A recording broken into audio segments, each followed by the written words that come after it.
Hello, and thank you for watching EV Focus Now. And today we're going to talk about a subject that's been on my mind for a while, and I wanted to get it out there and get your comments and opinions on it. So basically, the question is: are EVs good choice for long distance trips?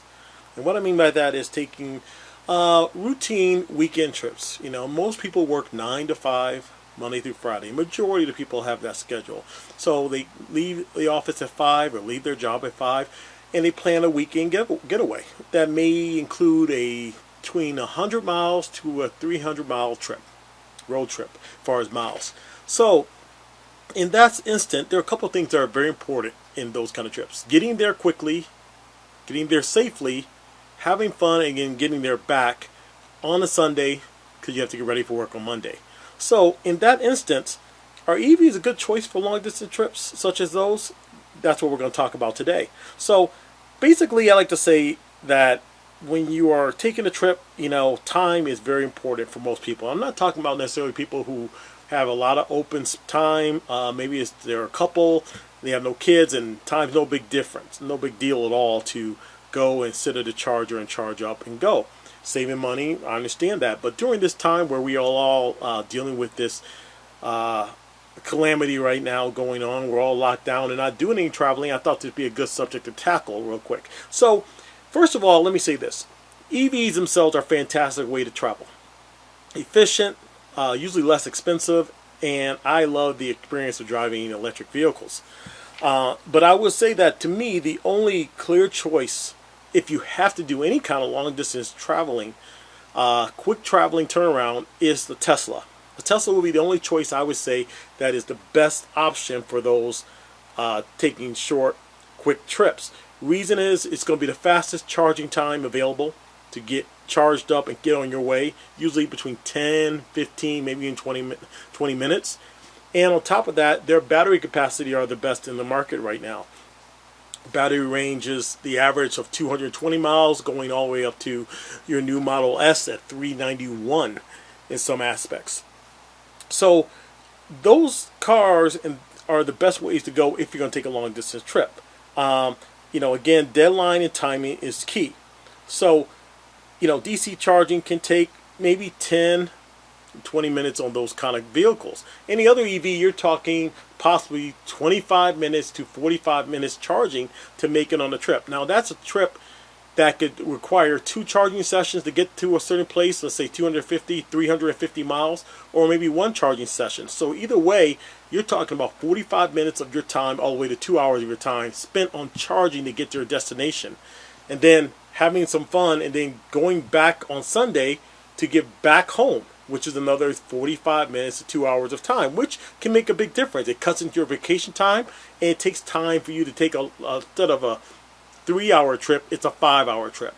And again, that may not be an issue for many, but for others, there are quite, it presents an interesting dilemma, so to speak, because you want to cut time, and you want to spend as much time as you can vacationing, then you have to traveling from your destination to your vacation spot back to your original origin spot.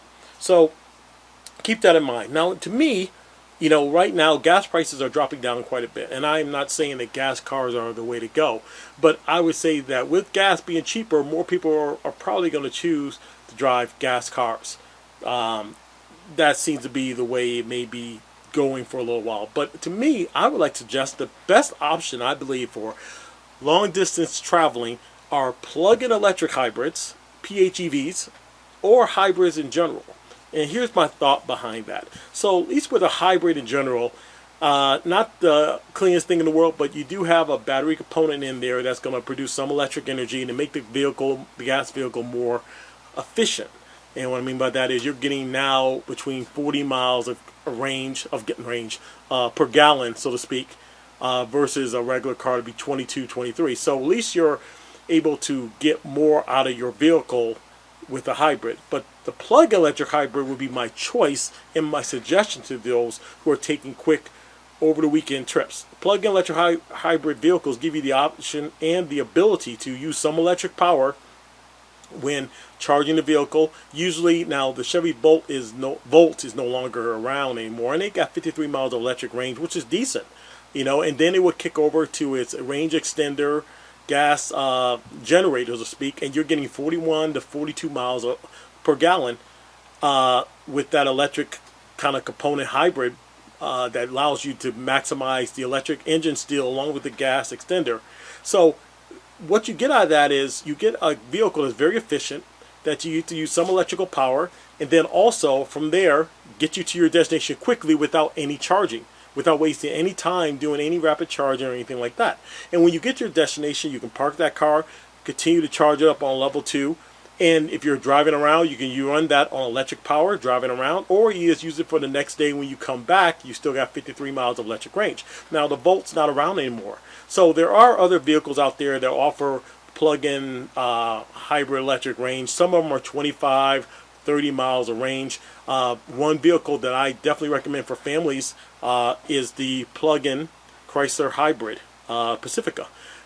Great vehicle. Now that vehicle sits 7 people and it weighs as much as a Suburban, but it's one of the most efficient heavy vehicles I've ever seen out there, averaging 32 miles of electric range, and then when that is exhausted, it goes to about 32 to 35 miles per gallon. For a vehicle that big, it's fantastic. Saves you the time of charging, where you can just keep going your destination and you get there quickly. And the gas range is pretty good. You're getting about 480 miles on a full tank. So basically you can make it to somewhere like Michigan or Ohio back, from Florida to Georgia, possibly in some aspects, and even places from Arizona to California. And then you have the advantage of, again, still having a plug-in vehicle that you can use to drive around the city on electric range.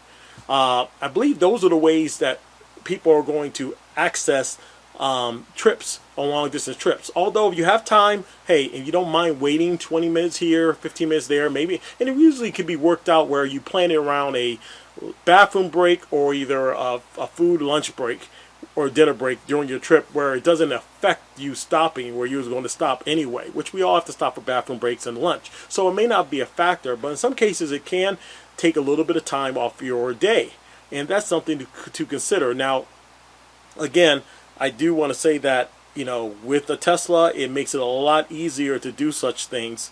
And even with a Tesla, you have to wait a little bit, but at least they have the longer range batteries. And I think that's what we're going to have to see in the future. I believe EVs will be a better choice in the long run for long distance trips as soon as we start getting the average battery for an EV being around 200 miles of range, and the longest battery be around 500 miles of range, which is coming from Tesla on the Cybertruck, around 500 miles of electric range. Once you get there, then that eliminates a lot of your waiting time, where you're basically be able to drive straight to your destination.